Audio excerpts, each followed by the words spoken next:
Good morning. Thanks everybody for coming out. I guess I'll just open it up and let you fire away.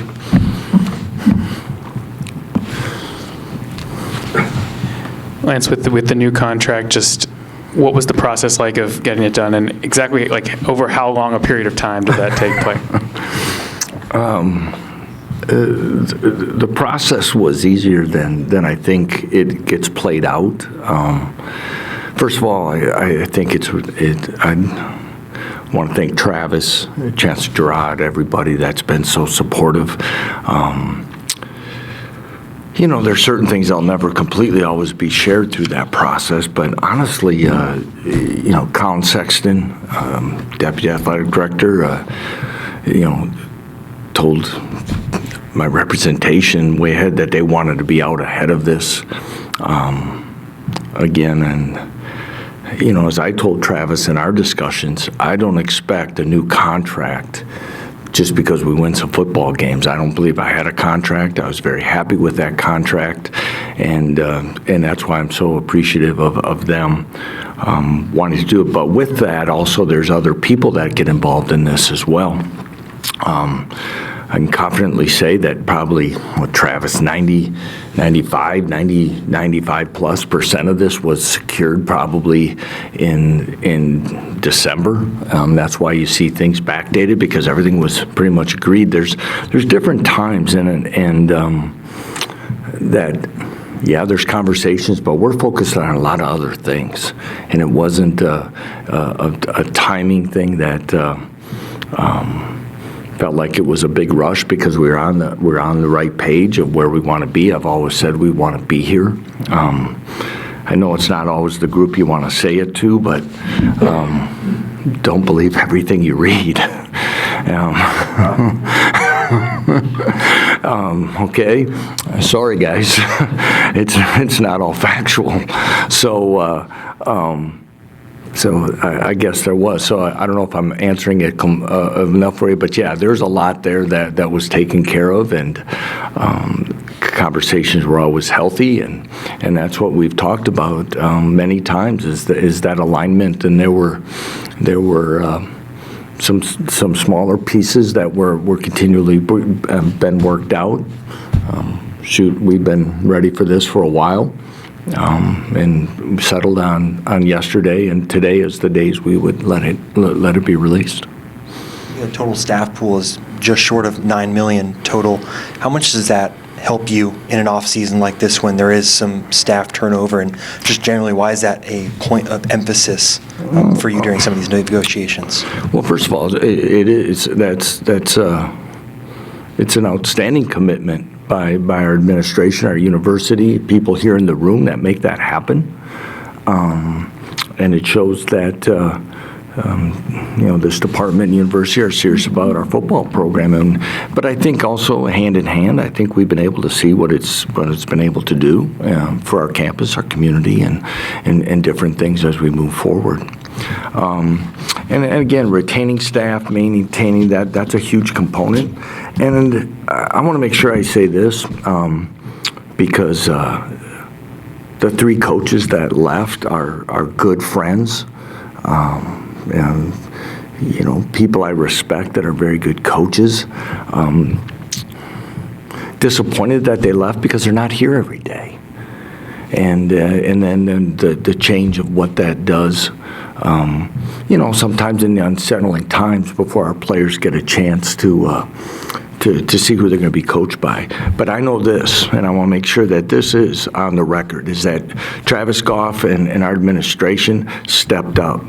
And everybody made decisions for their own personal reasons and careers, and I have to respect that. I mean, Andy, in his case, said it to me a year ago when things started. He goes, "We've been together, Lance, 10 years." I mean, shoot, that's almost 3 times as most marriages, right? And we spend more time together, unfortunately, than sometimes we do with our spouses. And to be together that long, and he had said for him to continue that maybe looking and working under a different head coach and opportunity would help him. So I have to respect that. You know, Jordan Peterson's going back to his alma mater. There's, and then Scott has always told me, even before he came to Buffalo, even way back when he worked, to work in the NFL was a dream of his. So all those things I have to respect. But back to what I was going to say, Travis and our administration, myself, we put together packages that were equal or better than what they took. And that says a lot about what we're doing. And I'm not going to get into specifics of what those were.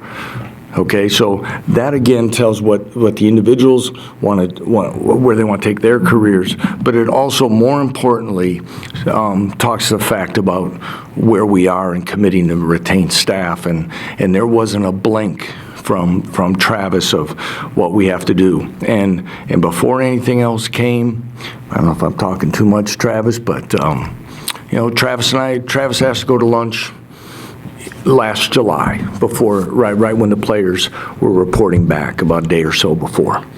And part of our conversation was, you know, don't hesitate to have conversations when we have to retain people. And we'll look at it. Doesn't mean it's always going to work out the way you want it, okay? But we will do what we can to retain people. And that's so refreshing, because you don't always get that. And to see what we're trying to do here, again, makes this place special. Lance, factual or otherwise, your guys can read too, your players. I wondered, do they ever come up to you and talk about this stuff, good or bad? I mean, like, you know, yesterday was a pretty good day. Do they come and say, hey, congrats, we're happy for you, that kind of stuff? Do you get that feedback from your guys? Yeah. You know, in today's day and age, we're all getting in the same tax bracket almost, right?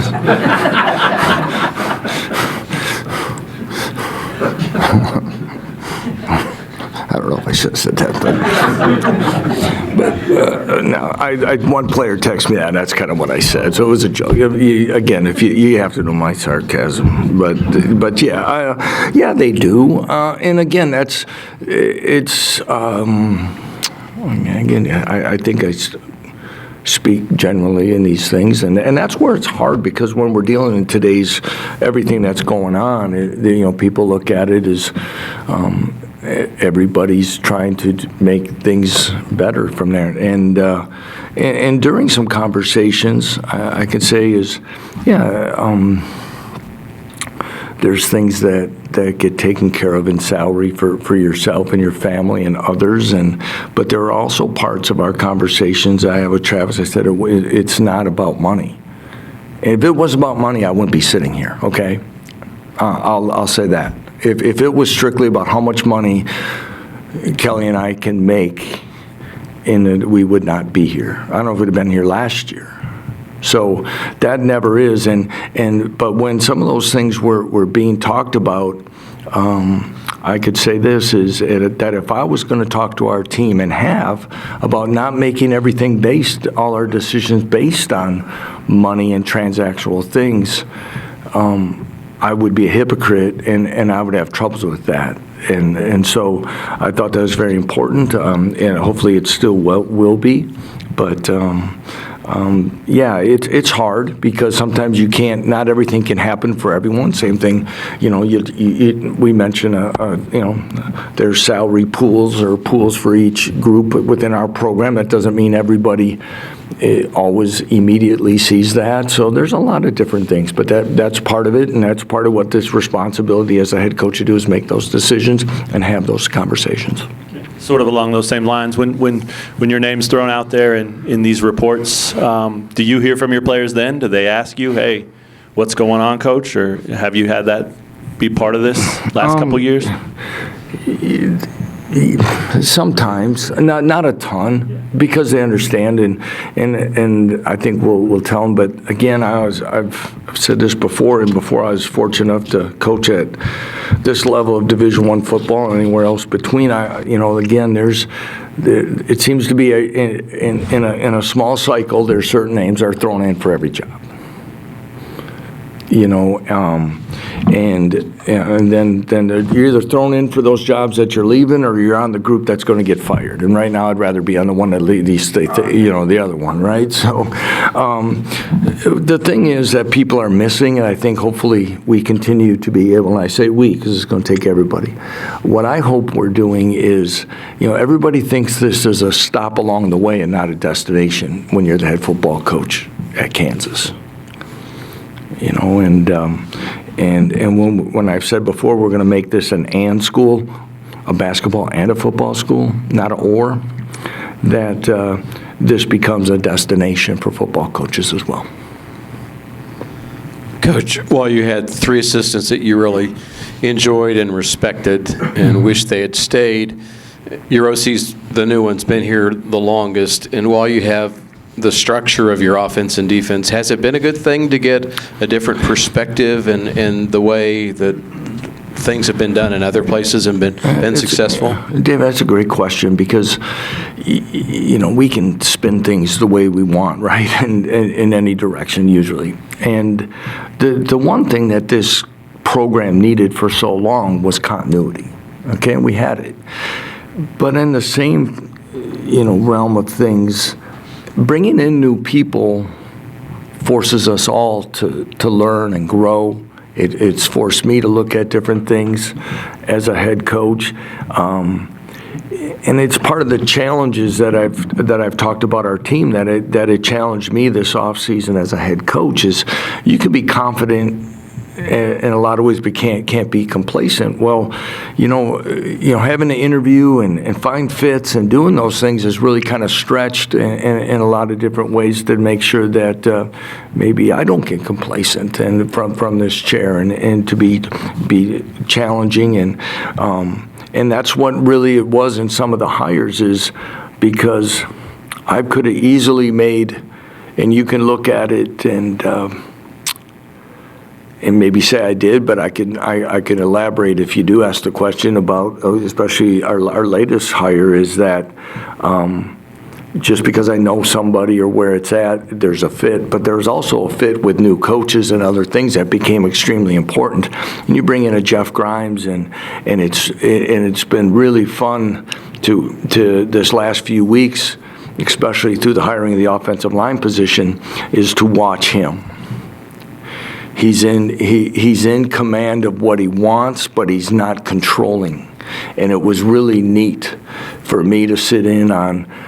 We Zoomed for over 8 hours on a Saturday with candidates. We interviewed people on the Friday. We Zoomed again most of the day on that following Monday until we came up with the decision to hire Darryl.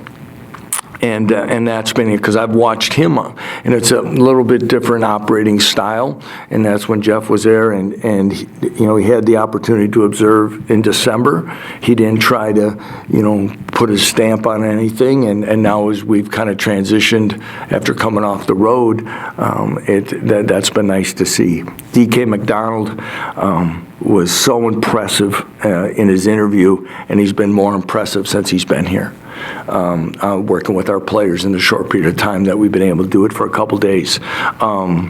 DK was one that his experience in the Big 12 at Iowa State was something that was important, checking in where he's at. But he's also, he worked for Matt Campbell a long time. He's not a guy, and I said, it's just personal preference here, but you start looking at a lot of guys in this, and when everybody inquires, and I can add this really quickly, is a lot more people and a lot different type of resume started hitting up my phone when these openings came than they did in 2021. And but a lot of guys, they're barely places 2 years, and those aren't the right fits. And DK had been at Toledo and then moved to Iowa State, been at Iowa State for a while, and had the opportunity to go to the next level and wanted to get back into college football. And that was great to see, too. Lance, were DK and Darryl two guys who you had in the back of your mind if there were any openings, or were those names that popped up again when those jobs became available? No, they didn't. DK was a name. Probably we built lists for all, these last two jobs probably 40 to 50 names, and then we kind of narrowed it down. But once it came into play, it was one who was highly intrigued, yeah. Daryl will always be somebody that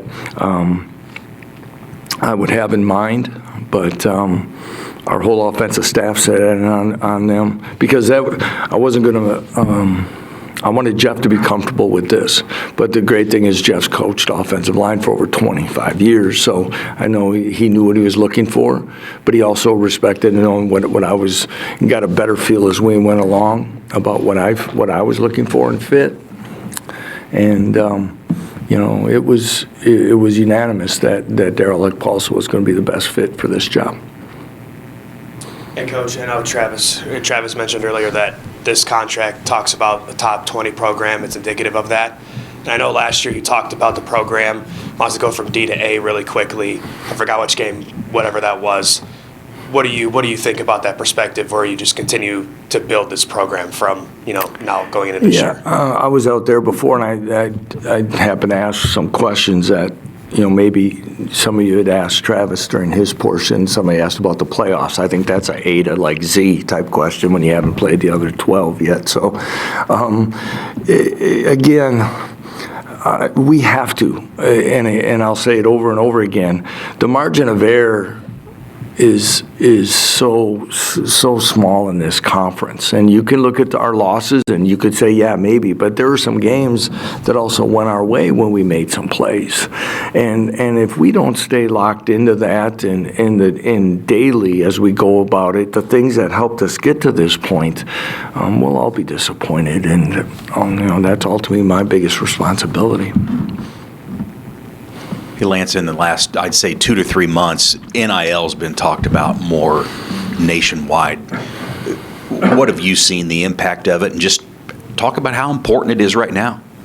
It's extremely important, and I think we have a better grasp of it.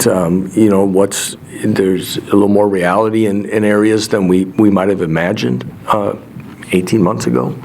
What's happening across the country. I think we're hopefully trending towards getting something kind of set up better for more guardrails and how we do it. But it's extremely important for us to have a solid NIL program that's going to be consistent, that can compete really with anyone in the country, because that's where it's going to be.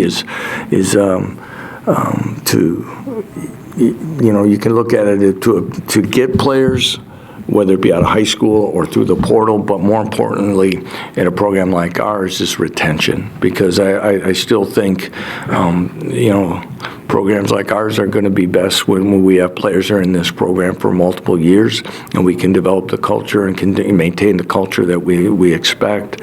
And player retention, just like anywhere else, is going to be important, especially when others are out there trying to purchase their services, so to speak. And then you look at some of these top 25 lists. Kansas is in there. It's kind of uncharted territory. What do you tell the guys as spring gets here about staying grounded and staying focused? And we haven't had a ton of meetings that I'm in front of the team right now. I think that's something that a year ago we would have been starting this week. We're going to start spring, as you know, spring after spring break, and I think I'll try to elaborate a little more on that. I think Matt Gildersleeve does a great job, through some of our culture talks and through our daily stuff in the weight room, because I do believe that, we look at all these things and our players is, we got to stay hungry, and staying hungry is you got to want to be out there each and every day. And sometimes when you hear the same stuff or see the same things over and over, it'll eventually fall on deaf ears. So we're going to make sure we talk about that as we get closer to it, but it is going to be important.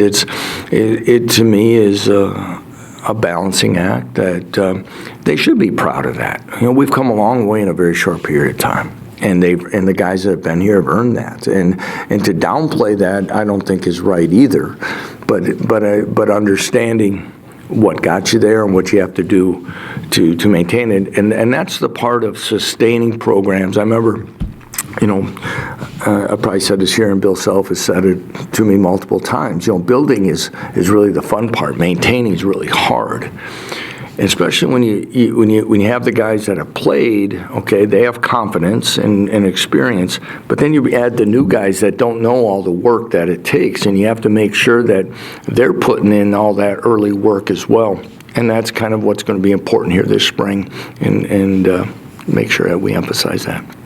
I know in the recruiting process, you talk a lot with high school kids transfers about the staff continuity you've had in the past. During an off-season when you do lose staff members for reasons you explained, like what are those conversations like with the current players, with the recruits during that kind of time of transition? Well, you try to move as quickly as you can, but effectively and efficient to find the right fit, okay? And is from, I'm trying to remember, I think Scott interviewed on Wednesday, resigned on Thursday. I think we had Daryl in the next Thursday. He wasn't officially, he was in on campus. So, for many of us, the unknown is the biggest challenge, right? We don't know what's going to happen next. So a lot of times trying to fill these voids is very important. So to try to get them with that person that we're going to do a good job, I think